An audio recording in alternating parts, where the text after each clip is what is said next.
Auzubillahiminash-shaytanir-rajeem, Bismillahir-Rahmanir-Rahim, Assalamu-alaikum, Ji-ayanu, Pakhair-ragale, Ni-hao, Chunushumme, Washmale, Ohio Gozaimas, Guten Morgen, Hola, Bonjour, Privyet, Kaifahal, Halishuma Chatore, Ahlan Wasalan, Marhaba, Buna, Mucho, Gracias, Swabia, Balli Karaya, and thank you very much, ladies and gentlemen, for tuning into PTV World. You're definitely watching World this morning, alongside Azad Khan. I hope and pray that everybody out there in 46 different countries where PTV World's transmission go out, or the entire world out there, that you guys are doing wonderfully well, that you're superb, and even if it's morning time, that you're ready to kickstart your day with us. Even if you're going to bed, please make sure that you watch this wonderful episode of World this morning, because today we will be definitely talking about something really important. But other than that, every day, ladies and gentlemen, whenever we start our day, there's this first thought which actually comes to your mind. I certainly do not know, and I'm not aware what everybody might think of, but every morning when I wake up, I always pray to Allah Almighty that Allah Mia, please, my day should actually go super well, and that I kind of accomplish each and every goal which I have within my own self. And when you for once remind yourself that, hey, you know what, please Allah Mia, please do that for us, please do that for us, I think gradually you're actually attracting all of that positivity towards you, and alhamdulillah, things kind of start to move your way. There are days when things actually look possible, but then there are days when the impossible is possible, alhamdulillah. So with that drive, with that positivity, ladies and gentlemen, let's get ready and let's talk about something which is very important over here within our own country, Pakistan. You might be in Germany, you might be in the United States of America, you might be in UK, Canada, Turkey, Africa, anywhere, in any continent as well. But certainly every country will have some other issues to kind of focus on and to ponder about. But while you have all of these issues, you obviously see us as anchor persons who kind of come and talk about those issues and then spread awareness. But then at the back of it, where media will always play a role of a bridge in making sure that they get information firsthand and then deliver it to the people, so that more people are aware of it, and that more people start to work towards it, and that there's a movement. Now, ladies and gentlemen, those people from whom we actually take first-hand information are the real people, are the real deal, because they make sure that every single day they are really going to bring a change, that too into a lot of people's life. And to do that, ladies and gentlemen, it's not an easy task. There will be hurdles, there will be challenges, and there will be problems.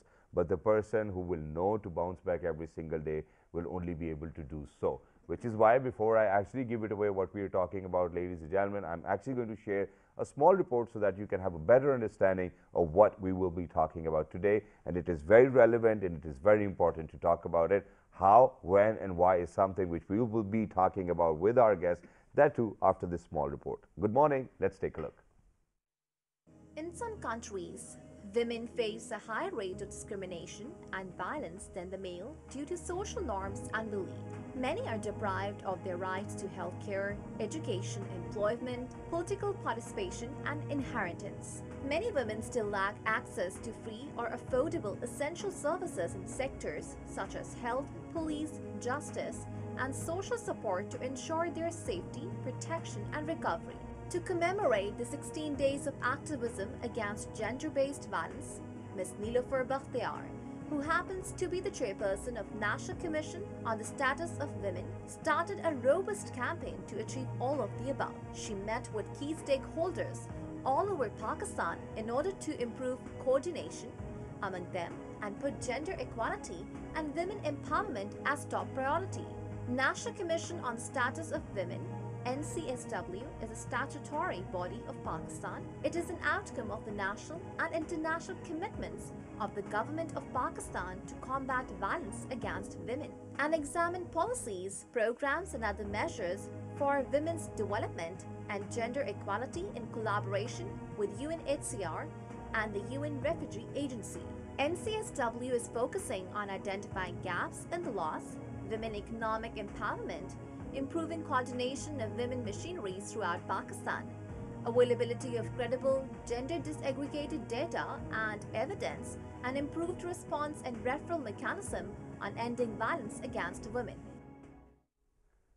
All right, ladies and gentlemen, that was a small report to make you understand better what we'll be talking about. Obviously, we will be talking about the 16 days of activism, and that too against the gender-based violence as well. But, ladies and gentlemen, as I said, that the first-hand information is taken from the real heroes. We have the real heroes over here in the studios with us. They will be talking about what's going to happen in these 16 days and what the National Commission on Status of Women has already achieved. Because when we talk about such commissions, ladies and gentlemen, they look as if they do not do anything, but to be very honest, there's a list of what they have achieved so far. So first things first, I think I'm going to highlight the issues when we talk about gender-based violence, ladies and gentlemen. There's obviously, we really need to kind of work on women empowerment. We need to work on improving coordination, women machineries throughout Pakistan, availability of credible gender disaggregated data and evidence, and improved response and referral mechanism, and ending violence against women. Very important. But as a result, what has been achieved so far, I think, is my responsibility to let the nation know that this is what we have achieved. So imagine that as a result of her national level campaign, GB just announced the Women Parliamentary Caucus, formation of National Task Force on Combating Violence Against Women. For the first time, a nationwide campaign for 16 days of activism coordinated by NCSW. For the first time, NCSW's strategic plan includes input of community-level civil society organizations and all national and provincial stakeholders, and the list goes on. And ladies and gentlemen, the heroes sitting right beside us, and these are the heroes who really do not wear any capes as well. We're very lucky, ladies and gentlemen, that we have actually been joined by the chairperson, the state minister for NCSW as well. She is Miss Neelofar Bakhtiar. Hello, ma'am. Assalamu alaikum. Good morning. How are you doing today? Walaikum salam, and a very good morning to everyone. Thank you very much for joining us. It's wonderful to have you over here, and it's an honor, and we are delighted that you've actually taken our time to be here and to talk about such an important topic, and that too, that you are actually kickstarting a campaign which is going to be 16-day long, and we will talk about that. But let me introduce our other guest as well, and then we'll come back to you. Ladies and gentlemen, this other hero I'm going to move on to is somebody who I've known very closely, and as a matter of fact, I've seen the kind of dedication, passion, and zeal she possesses, because the amount of work she has put down into the National Commission for the Rights of Children is something which is commendable. And we wanted her to be here because, as a woman, what does she think her rights are, and how do you think that we really need to spread awareness? She happens to be the chairperson for NCRC, and she is Miss Afsha Tehseen Bajwa. Hello, ma'am. Assalamu alaikum. Good morning. Walaikum assalam, and a very good morning. Hope you're well. Amazing. Thank you very much for taking our time and joining us. Wonderful to be in conversation with you. And last but not the least, ladies and gentlemen, growing up, you know, she's always been our favorite. We have seen her cartoons on our television screens as well, that too on PTV. She has been spreading a lot of messages. She's one of those cartoonists who have actually been recognized from Pakistan, and I think she's worked with Disney, and she's been all over the place. And finally, I think Gogi is actually going to take a message forward, which is going to be about gender-based violence. Ladies and gentlemen, we are lucky that we've actually been joined by the first ever Pakistani female cartoonist, who happens to be a women rights activist now as well, and she is Miss Nigar Nazar, also known as Gogi. Hello, ma'am. Assalamu alaikum. Good morning. Walaikum assalam, and a good morning to the world. Thank you very much for joining us. Wonderful to have you. So first things first, ma'am, I'll start my conversation with you. 16 days of activism, what's the concept behind it? Why do you think that, you know, such a lengthy campaign needs to be out there when we talk about women rights, and that too in a country where the population of Muslims is in a majority? You see, to start with, I would just make a statement. Gender-based violence is a crime in the world. Yeah, it is. Which is most persuasive and least prosecuted. True. And the sad part is that all of us, the entire world actually, the society as a whole, just sits silently. I think they've seen it for so long that they have actually become numb and deaf towards it. So the silence needs to break. Exactly. We can't just let it go like that. We need to hear the cries of those women who are being abused day in and day out, the little children. And if we are a part of this society, if we are a part of this nation, we want to be known as a civilized nation. Exactly. We need to learn to respect other human beings. That's true. And what we demand is simply to be recognized as a human being. That's true. Because human rights are women's rights. Yeah, that's true. So there are so many things that need to be done, but I think basically if we strengthen the economic empowerment and the political participation of women, that's the key. Exactly. And then naturally the background is good health and sufficient education, and all that as a whole then can prevent violence from happening. Exactly. But if you look at it from the other angle, what sort of assistance and care are we providing to the violence affected women? True. What happens to them once they go through that? Exactly. So there are many things that need to be done. And you know, since you've mentioned about this as well, so I would want to ask you at this point of time as well, because just yesterday I was reading it, I was preparing for the show, and I read somewhere that for all of those women who weren't able to pay their bail money and they have completed their sentence, the Sindh government have actually paid. The governor, I think, Governor Sindh has actually paid for them as well, and they were sent back home. Now imagine that if this is what has been going on, there will be a lot of women suffering as of now when we speak. Yes, and at the moment we are collecting data from all the prisons of Pakistan. All right. And Asas program, Sania Nishtar has actually agreed Masha. to pay the surety bonds and clear away their Wow. debts, and they will be set free if they're only serving their prison term because of money. Yeah. So that's a very good gesture, and we want that to happen during the 16 days of activism. Wow. Because I don't want this activism just to be talked about in 5-star hotels and discussed in conferences and seminars. I am trying to reach out to the real grassroots woman. True. So we started our campaign for 16 days of activism in Azad, Kashmir. All right. And I started with a refugee camp where I spent time with refugee women, and from there I gave a call to the women across the border, because I think that 11,500 women raped and 1,08,000 children orphaned, and a very huge number of women widowed, approximately 8,000 I think. So these numbers are huge. Exactly. As we speak, we talk of numbers, but these are human beings that we are talking about. Exactly. And So- and ma'am, what I'm going to do is I'm actually going to stop you over here, because I really want to get in the depth of all of these numbers as well, and why these numbers are so huge and why we were unable to do anything about it since the time you've taken over, because for the last 70 years it looks like as if we haven't really achieved anything, which is why I'm going to move on to Ms. Afsha Tahseen now. And ma'am, the sole purpose of having you over here is because first of all you are the chair for the National Commission for Rights of Children as well. Now when we talk about where ma'am Nilofer Bakhtar actually said it is lesser prosecuted, or probably I think it's not even prosecuted as well, I think same is the case with children. Now when we talk about these commissions over here in Pakistan, they do have a monetary role. I mean, when we talk about, they are there to kind of overlook things as well, and then kind of connect everybody and the provinces to bring them together. But do you think that these commissions actually have the ability in reality to kind of bring about a change?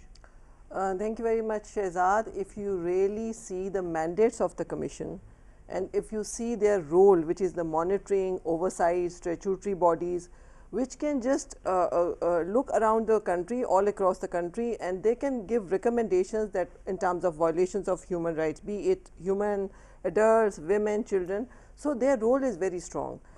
If I see National Commission on the Rights of Child, or National Commission on the Status of Women, or National Commission on Human Rights, these are the monitoring bodies which otherwise should exist in every country to have a picture of all the violations, because otherwise the rest of the departments, rest of the stakeholders, the government department, they are all implementing agencies. Yeah. So there should be someone with an oversight function. Their role is very important. Otherwise, if all of us are doing and nobody is there to review, to recommend, to analyze, to have a research, and to see what's wrong here, that we are all doing but we are not achieving the result as per our directions. So I believe these commissions, which are again having a very strong importance, because they are called National Human Rights Institutes, Exactly. which are established in different countries under Paris principles. So having such autonomous bodies who are not being directed by anybody, but who can help all the policy makers, the federal governments, the provincial governments, they are their eyes, they are their ears. they are their arms. Yeah. So somebody should be there to say what's wrong, what change needs to be made, what laws need to be introduced. Amended, Yeah. and otherwise reintroduced, what institutions are working here, and what's wrong, that maybe there are any resources required, any technical expertise required, or maybe more institutions required. So we have to have certain bodies which can see beyond the apparent manifestations, and you can go into causes and recommend to the governments, so that appropriate recommendations can be made for the required reforms at the national and provincial level. Exactly. Thank you very much for saying that, ma'am, and I will come back to the understanding of it, but I think that the credit once again goes to the PTI government for actually introducing these commissions as well, because earlier we were blind, deaf and dumb as well. Now, ma'am, I think when we talk about these commissions and we talk about how autonomous bodies are working, I think that your role is actually just the way the United Nations play their role as well. You know, they talk about everything, they see everything, but they really cannot do anything about anything and everything as well. Unfortunately, we have the Kashmir issue, which is still pending. But now, I think I'll come back to you this, but I'm going to move on to Ms. Nigar over here, because I have seen those cartoons, and we're going to share those cartoons with everybody out there as well, how you've actually kind of made changes to that, how Jack fell and Jill actually saved her life. We will be talking about that. But how was your journey transitioning from a cartoonist to making sure that you're going to talk about human rights, and that your cartoons are going to project it, that eventually even kids will know and the elderly will know as well that what their rights are, please? Well, being a member of the civil society, a thinking one, a conscientious one, I have always tried to address mindsets. True. Now, the idea is that I know the commissions are doing a great job, but when you see the general attitude, mindsets of people, it makes me very mad. And I wonder why things don't change. So I address mindsets with entertainment. Entertainment is through wit and humor, and that is through cartoons. I've also gone into animation, so I've done like animated stories on forced marriages, on a girl's education. I've done story books. I've tried to use each and every medium. This one is Hukuk-e-Niswa, women's rights, in English, Urdu and Pashto. Yeah. Okay. So what I do is, when I entertain with a cartoon, then people laugh, okay, but then it gets them thinking. So trying to address mindsets, I think, will do a great service, even if out of 10 people, 2 start thinking about it. True. That's so wonderful. that's my and it's take. going to have a larger impact as well, because it will eventually multiply. Yes. I think that's great, and thank you very much for doing that as well, because you are actually one of those people who are raising our generations in a very beautiful way, and I agree to that. But ma'am, coming back to you now, where you actually spoke about such higher figures and numbers, and we have been really quiet about it. Now imagine that an autonomous body who sees, hears the cry of all of those women out there who really are helpless. Why do you think all of these years, all of these issues were so ignorant? Look, this commission came into being in 2002. 12. 2002. 2, okay. This was through an ordinance. All right.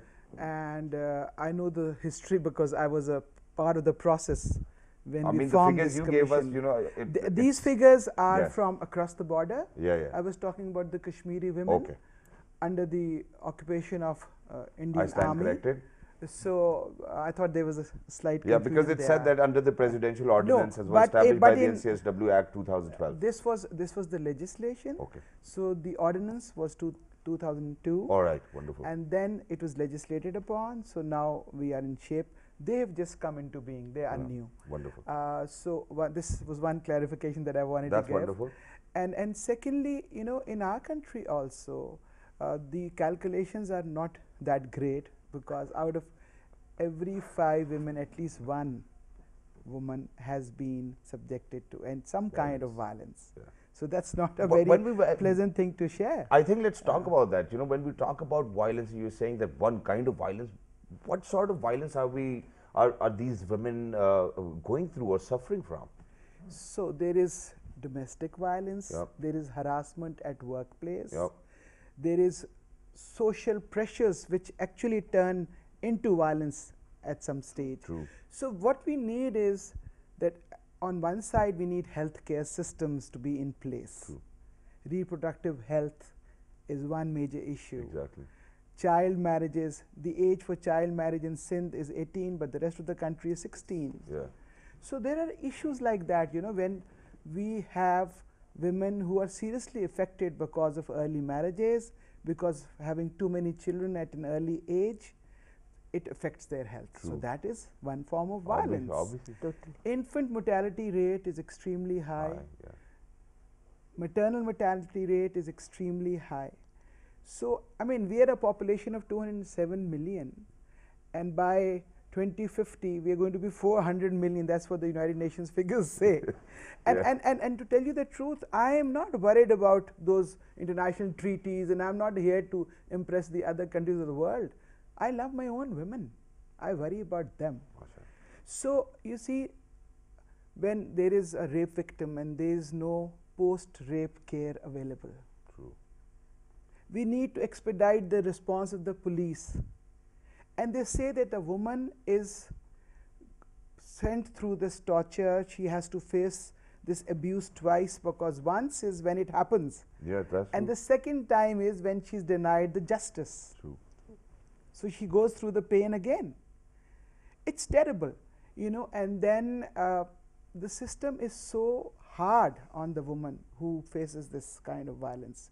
She is actually advised by everyone at home to stay quiet. If she goes out in the media, she is attacked by the general public. Welcome. Social media today is such a menace. So there are many factors that we are now looking at, and the task is not easy. We can't say that it will happen overnight. True. But government is putting systems in place. You see more state-of-the-art crisis centers coming up all over the country. I visited the entire country, and I have visited all the women crisis centers, the women prisons, and the women police stations. Yeah. So I know exactly what I'm talking about. So for example, in Lahore, the Punjab government has introduced an app which you can download in your mobile phone, and I tried that app. Can you share the name of the app, please? It's very easy. It's Prevention of Violence Against Women app. You can Wow. just look for it and you can find it. And Wonderful. you can download it in your phone. Every girl in our country, every woman in our country should have that in the phone. Exactly. But we only have that in Punjab. We're going to have it in other provinces very soon. We're working on it. Mashallah. So with that app, I tried, and the response time was 6 to 7 minutes from the police, and they did not know who I was. Wow. So I was very impressed. And then we have wonderful police officers now who are females, and they are in high positions. That's a major Mashallah. change. Even Pakistan Army, Pakistan Navy, everywhere. Everywhere. Alhamdulillah. Look at the Major General in the I mean, look at Pakistan you. Army. Look at ma'am. Look at ma'am over there as well, I think. I mean, this used to be our dream for us, but Alhamdulillah. now it's finally happening.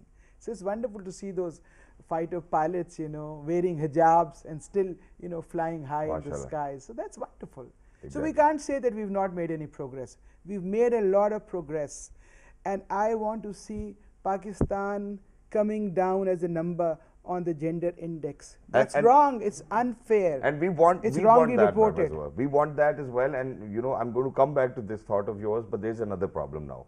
Now, obviously, with such commissions doing such wonderful work, we want people to be more aware of it. Such applications coming in. The hotline numbers where anybody can call and kind of complain, and there will be somebody to help you, which is great, and I think it is reassuring. But now another problem, ma'am, which is a social issue, and that is that the kind of mentoring or nurturing you've got from your household, may it be a Punjabi household, may it be a Sindhi household, Balochi household, somewhere from KPK, Gilgit, Baltistan, anywhere, beta kuch nahi hota, bas chup kar jao, everything's going to be all right. I think this is another issue which is on another level. Now, this is something where the commission cannot help you. The commission is always there, the helplines are there, you can call the police station, they will be there in 6 to 7 minutes, applications are there. How do we change this mindset that, hey, women of Pakistan, you have this right of yours, you're a human too as well, there's no gender discrimination, and you can certainly do whatever you want to do. But now the brother comes in, the father comes in, there will be repercussions to that. Shadi kaise hogi? And the sole purpose why I'm saying it in Urdu is so that a lot of people understand, बेटे तुम्हारा future खराब हो जाएगा, तुम्हारी शादी नहीं होगी, लोग हमें बुरी बातें कहेंगे, हमारी इज्जत खराब हो जाएगी. how do we get rid of all of these social stigmas? Now, what the government was supposed to do, they have done it. How do we educate the parents of the future generations? Very, very important, and whenever we talk about social change, it is reciprocal in terms of change of mindset. And very rightly mentioned my colleague right here that she is targeting the mindset. That is the only solution. Believe me, if there are people we know who are educated, who have degrees, who have no economic pressure, but when it comes to attitude, it is as much lousy and violence and all types of thoughts and carefree as any person in the periphery with no education, with poverty, with vulnerability. True. So this argument is totally, I don't agree that if people have, all these better economic prospects, so they will have a better mindset. So change of mindset is an area which normally in Pakistan we see is led by civil society. So I believe that this is a bigger area, and now government will have to take notice of it, and it will have to be a priority of government to take lead on the human rights agenda. It starts with the political will, it starts with their national plan of actions, it starts with all their plans, interventions at the national and provincial level. And when we, the commission, I took charge as a chairperson, I straight away went to the PAMRA, I had meeting with them. We have just initiated all sorts of campaigns, programs, initiatives, started engaging social media, TV, talk shows and other forums where we can outreach general public, and we can use infotainments and other such initiatives where people see, people watch, they realize, they may have another perspective, and that is very, very possible. Very simple, if you start having debates, having religious leaders talking about women rights, how we should treat our children, how we should treat our women, definitely people watch that and a change comes. Exactly. Besides that, parenting is an ignored area in Pakistan. I was about to come over there. Parents don't know. Because it's usually done by the mothers to their daughters as well. Parenting is a totally ignored area, and unfortunately now mobiles have replaced with the mother parent. And the third, I must say, hazard is that in the past, education institutes used to have this education and plus some other activities on character building, change of mindset. Now the time is so fast, the key focus is on scoring grades. So schooling, education system, how we those kids who are from their early childhood development and taking to the higher grades, what is the role of educational institutes? That is a very, very important area. I think it's good, and I'm sorry, and I beg to differ over here. It's because of the fact that I actually kind of focus quite a lot when my daughters, I have 3 lovely daughters, alhamdulillah, and I focus a lot what they're watching. Now, most of the time they're watching this wonderful, beautiful girl who's actually herself 9 or 10 years old on YouTube. Her name is Nastia. And what I see in those cartoons is that there's a lot of women empowerment going on over there, because she might have brothers as well, but they're not allowed in her program. She's leading it from the front, and she's actually kind of making some wise decisions.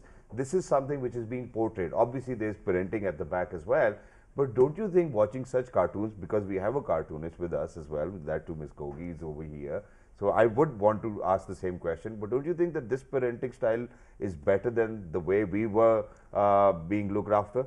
No, definitely, you have to adopt those strategies which work in the, contemporary times. Now people, like my daughters watch BTS, and number of times they quoted that they tell us what to do, how to do social surveys, how to be positive, how to be helpful. So we have to engage and we have to adopt all those tools and strategies which are now popular among the public and the youth. So definitely you have to do that, but at least do it.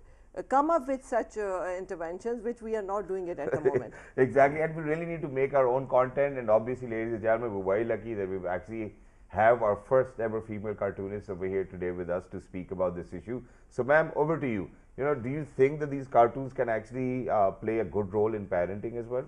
Hugely, because kids love to read cartoons. They get very engaged with it. But what we need is indigenous cartoons. We don't want imported, characters and environment and problems, because we want our kids to relate and be proud of our own characters. So I try to do it as much as I can, and even in my cartoons and my animations, I always show a charpai, a takht and things like that. And I really come down to that level where the common person, the common man on the street can relate to. So there would be a matka, and there would be all kinds of things that they From cigars going around to having a corn together. yeah. So I believe that in this time and age, people love children and older people like cartoons, animations. So that's the tool I use. Exactly, which is why we actually have made a poll report in Gogi as well, which we Okay. want to share with our audiences out there. Please go ahead, take a look, and you can always, give your feedback whether what kind of impact Gogi will have on your children or the child themselves if they're out there. Hey kids, you're free to write to us. We'll share our addresses towards the end of the program. But right now, please go ahead, take a look what Gogi is doing.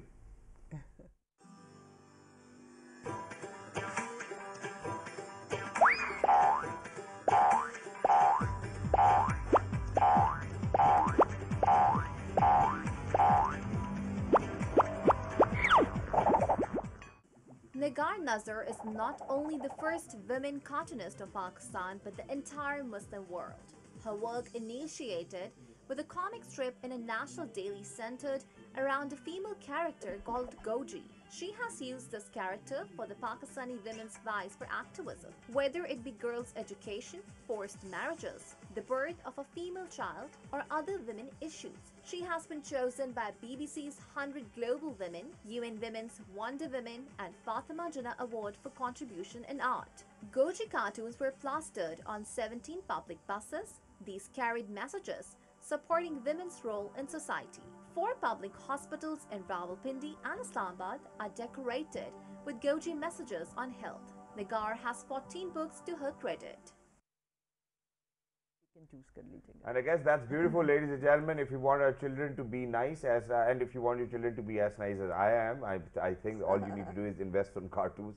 Make sure that you watch these lovely cartoons as well, and make sure, for all of those parents who are out there, I'm sorry, I do not want to kind of lecture you as well, but please make sure that you keep an eye on what kind of content your kids are watching, and it's very important because God forbid you don't know, there are all sorts of content which is available out there. So download YouTube for kids in the first place, and I think you will actually have a very safe kid growing up as well.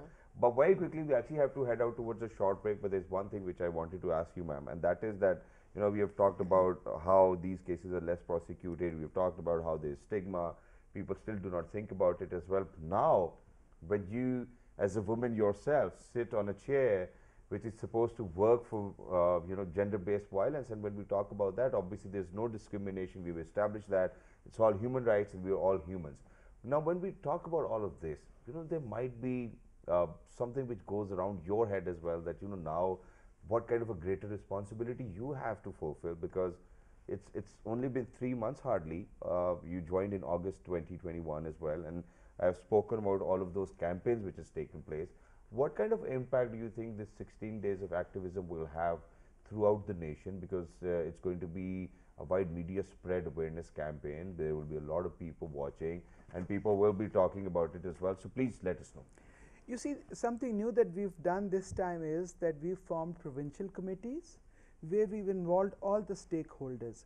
I firmly believe that until and unless we have all the women together as one force, we will not make an impact. True.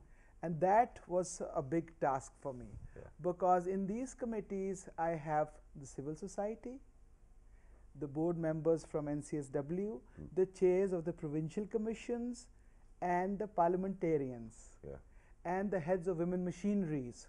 So it was a huge mix. It wasn't easy to handle. So initially when I made those committees and announced their names, they were not happy. They said, what are you doing with us? How can we all be together? But then finally and gradually, I see them having meetings, and they have a calendar of events from each province now, where they're doing united, in combination they're doing various activities all over those provinces. Wow. So that's a very big thing that has happened. It is. And everybody is now talking about these committees. They're having sessions in the provincial assemblies. They're inviting the civil society. You see, basically I'm an activist. I belong to the civil society. You are the representative of civil society. I became a politician by chance. And so that is probably why I didn't last there too long. Do you want to call yourself a politician, or do you want to call yourself an activist? Okay, let's decide that as well. No, because since we are on a morning show, I think we can talk about that as well. I tell you, I want People's to be a representative. I want to be a people's representative, but I want to be on this side also, because that's where I get the power to make the difference. True. You see, I want to negotiate a deal. I want to be the bridge between the civil society and the government. Wow. So I'm representing PTI. I am very proud of that. I was nominated by Imran Khan. But Alhamdulillah, but that is where I want to sit, and I want to convince the people out there that, you know, just by screaming and chanting slogans, we will not resolve issues. True. We need to talk. Yeah. And that is what I'm doing right now. So it is gradually and slowly happening. And by the way, when I go to these provinces, I meet women across party lines. I invite everybody. True. In some provinces, I did not succeed. The opposition was too strong challenges are for there. me. Yes. But in some, I succeeded. Mashallah. So it was great to be with women from PMLN and women from People's Party and Kaf League and Islamic parties. So it was very nice. I want women to realize that together they are a strength. Exactly. Thank you very much, ma'am, for saying that as well. But with that, ladies and gentlemen, I think it was a historic moment, and that too because you know, a Fazil member of PTI has actually kind of spoken about you know, women who actually belong to other political parties, may they be in the opposition. I think I'm going to take pride in it because I was able to do that, and she had the courage to say that as well, and that too on national television. That's the kind of change PTI always talked about as well. And imagine a lady who's actually heading a National Commission for the Status of Women is not leaving behind any women by chance, even if they are in the opposition political party as well. I think that's a victory for all the Pakistanis. We're heading out towards a short break. Don't go anywhere. We'll be right back because we really want to talk about the achievements of NCSW as well. In accordance to that, because when we talk about the prosecution matter, I think what we really need to talk about is how you know, the National Commission for Rights of Children is actually working towards that, because when we talk about women and children, these are two both, I mean, when we categorize everybody as humans, obviously we really cannot discriminate. So when we talk about women, we really need to talk about children as well. We're heading out towards a short break. Don't go anywhere. We'll be right back. Good morning.